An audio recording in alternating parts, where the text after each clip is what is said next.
Hola, muy buenas tardes. Mi nombre es Tania García. Soy profesora de la Facultad de Derecho Tijuana de la Universidad Autónoma de Baja California.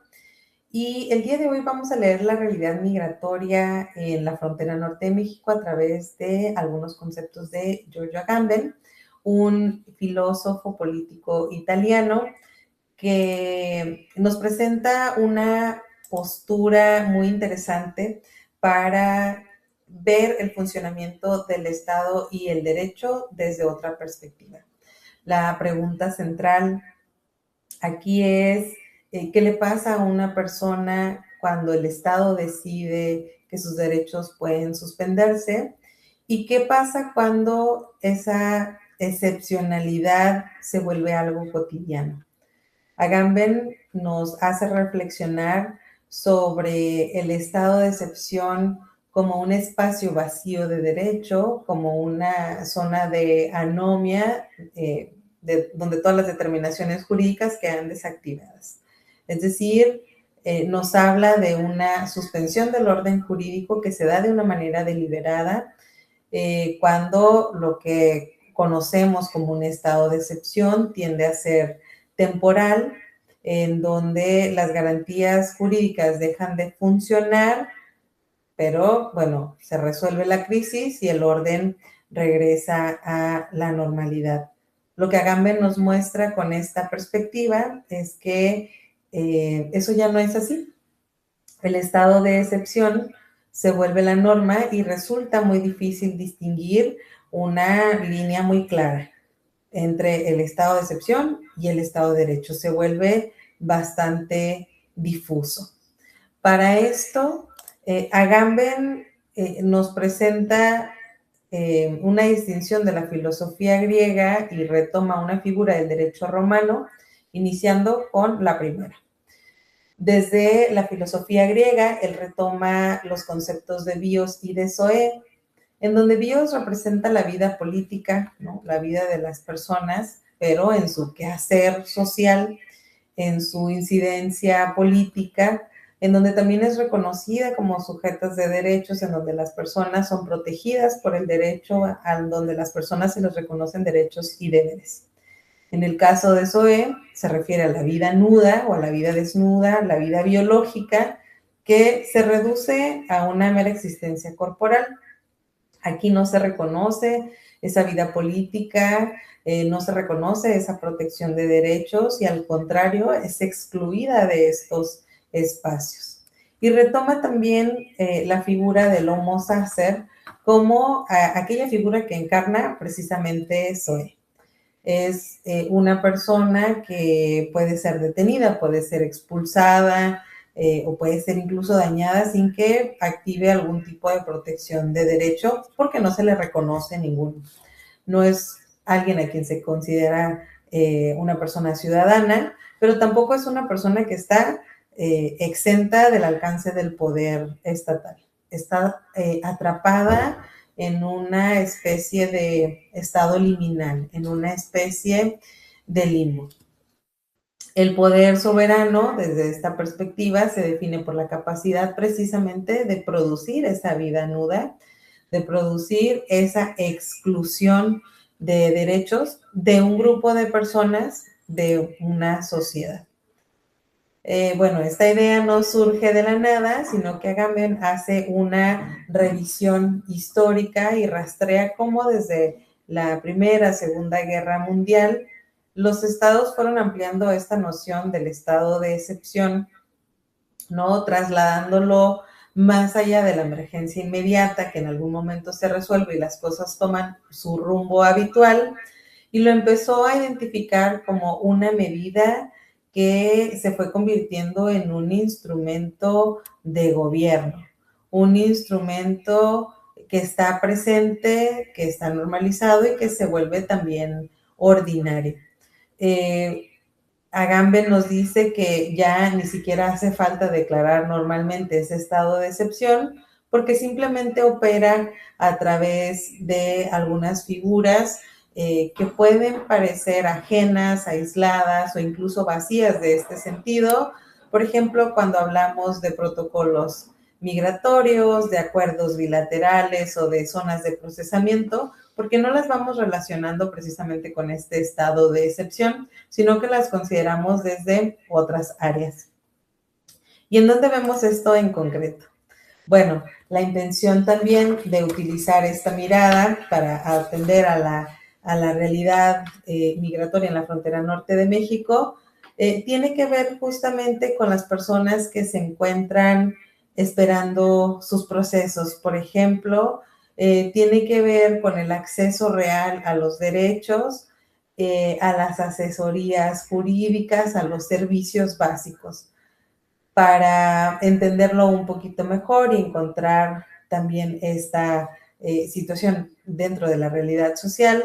Identificamos a las personas que se encuentran en este estado de excepción, las personas en contexto de movilidad, que conocemos como migrantes, centro-sudamericanos particularmente, pero que también se han ampliado en la diversidad de lugares desde donde vienen. Personas de países africanos, de Oriente Medio, de Asia, las personas desplazadas, fuerzas internas y personas que se han desplazado desde otras regiones y por diferentes motivos.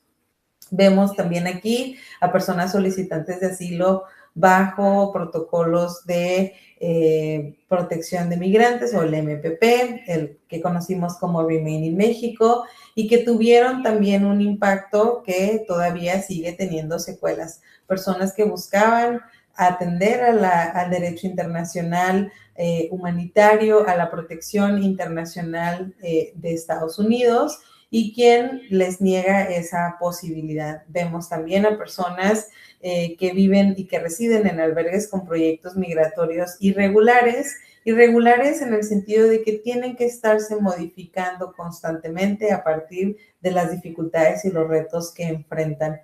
También podemos identificar en este grupo a niñas, niños y adolescentes migrantes no acompañados, quienes están también esperando espacios de atención adecuada, en donde se reconozcan sus derechos, su interés superior por sobre cualquier medida en relación a este estado de excepción. Encontramos también dentro del contexto jurídico que, bueno, hay algunos acuerdos bilaterales entre México y Estados Unidos que están fuera del control judicial, que son estos acuerdos que no pasan por procesos más formales, sino que se presentan. En el caso, por ejemplo, de los protocolos de protección a migrantes que suspendieron las garantías del derecho internacional, aunque no haya existido un acuerdo formal, sí hubo un acuerdo tácito, implícito, cuando las autoridades mexicanas permitían el regreso de personas desde Estados Unidos que buscaban asilo en Estados Unidos para esperar sus procesos en México. Estas zonas de procesamiento que se quedan sin acceso a representación legal, deportaciones sin debido proceso y algunas otras circunstancias más.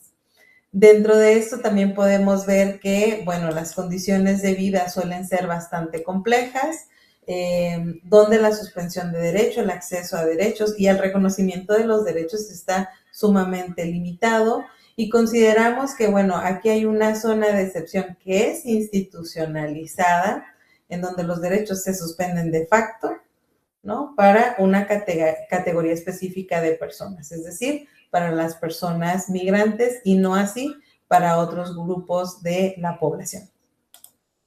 Lo que también podemos abordar desde esta perspectiva es, bueno, ¿cómo leemos desde Agamben o con Agamben la frontera? ¿Para qué nos sirve todo esto en términos analíticos? Primero, porque nos permite abordar este correlato, es decir, los conceptos que estamos analizando se convierten también en una herramienta para poder abordarlos de una manera más adecuada y más crítica. El estado de excepción, por ejemplo, aparece con los protocolos de protección a migrantes cuando suspenden el derecho al asilo, cuando no hay acuerdos que pasan por una serie de instituciones como regularmente lo hacen, en donde la vida nuda se manifiesta en las personas migrantes cuando se les trata como corporalidades que son gobernadas, como datos biométricos que también son gobernados.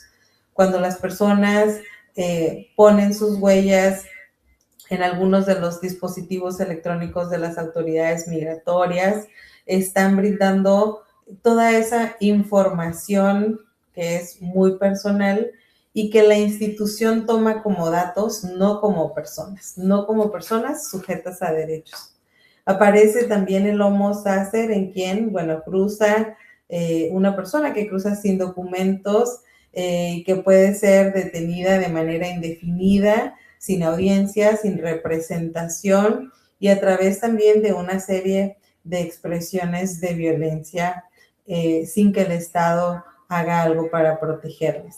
Y también, bueno, ese espacio de excepción se manifiesta en las ciudades fronterizas, en Tijuana, en Mexicali, en Ciudad Juárez, en Reynosa, en Nogales, en donde vemos que estas ciudades funcionan como esas zonas liminales, como esos limbos en donde las personas migrantes no se encuentran ni dentro ni fuera de el orden jurídico ni de Estados Unidos ni de México. Y reitero, ¿para qué nos sirve y qué nos permite ver la teoría?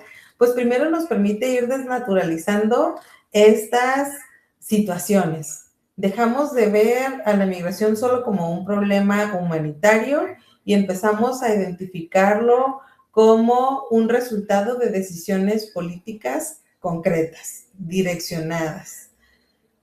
Nos obliga también a mirar a las personas migrantes no como estadísticas o como víctimas pasivas, sino como personas que también son sujetas políticas a quienes deliberadamente se les ha quitado de ese lugar en el orden jurídico, se les ha desconocido y se les ha suspendido sus derechos.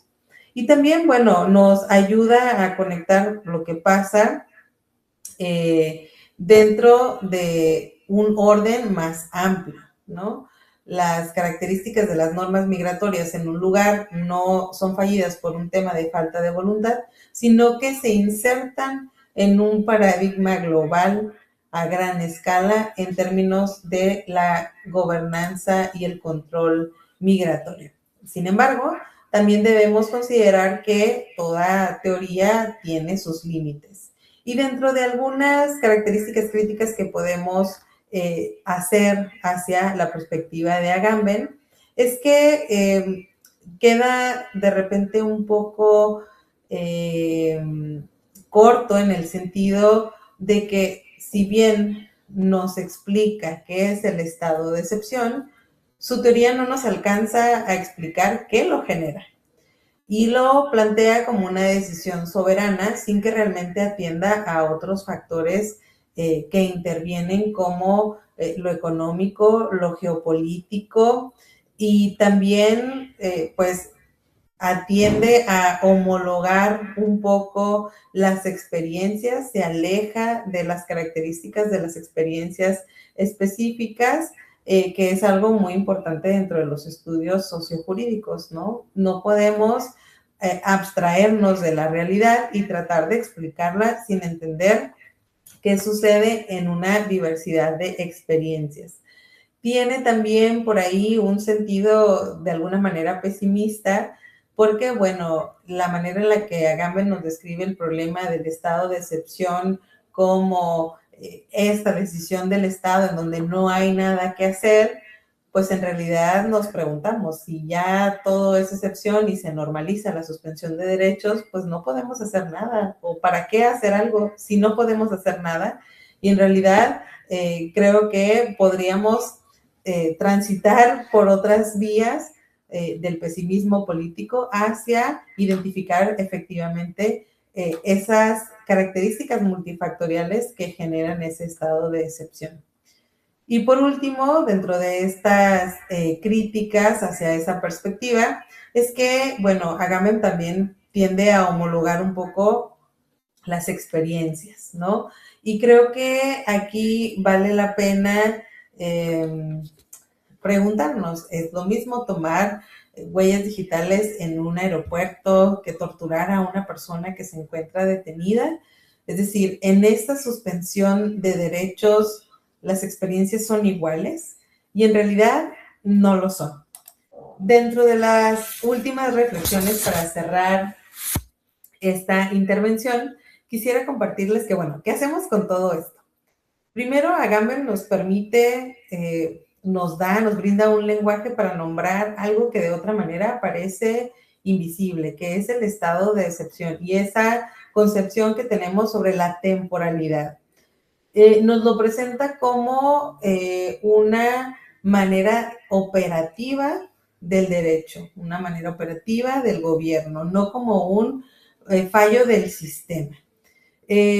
Bueno, dentro de las características también del estado de excepción, de la vida nuda, ¿no? Del bios, de Zoe, del homo sacer, en donde el lenguaje está presente, pero en donde también las experiencias están presentes, nos manifiesta que necesitamos situar nuestras miradas hacia la realidad, que quienes nos dedicamos a las ciencias sociales y jurídicas podemos utilizar estas herramientas desde una perspectiva crítica para poder documentar todo lo que ocurre, para poder explicar los mecanismos que lo producen y para construir argumentos que nos permitan visibilizar y transformar esa realidad social.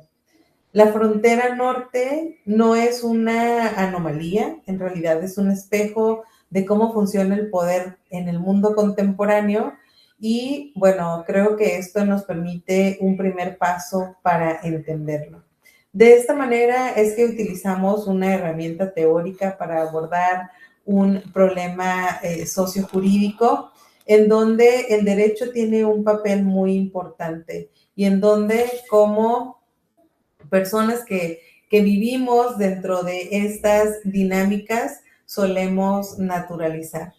Nos invita pues a generar una mirada más crítica a la realidad y a cuestionarnos pues sobre el alcance incluso de ciertas palabras. Les dejo por acá algunas referencias que están relacionadas a lo abordado el día de hoy, el estado de excepción, homo sacer, y bueno, para complementar un poquito, algunas lecturas de Hayes, de Michel Foucault y de Génova, quienes, bueno, en esta intención también de complementar esta mirada, pues nos pueden permitir abordar esos elementos que consideramos hacen falta desde otras perspectivas. Muchas gracias.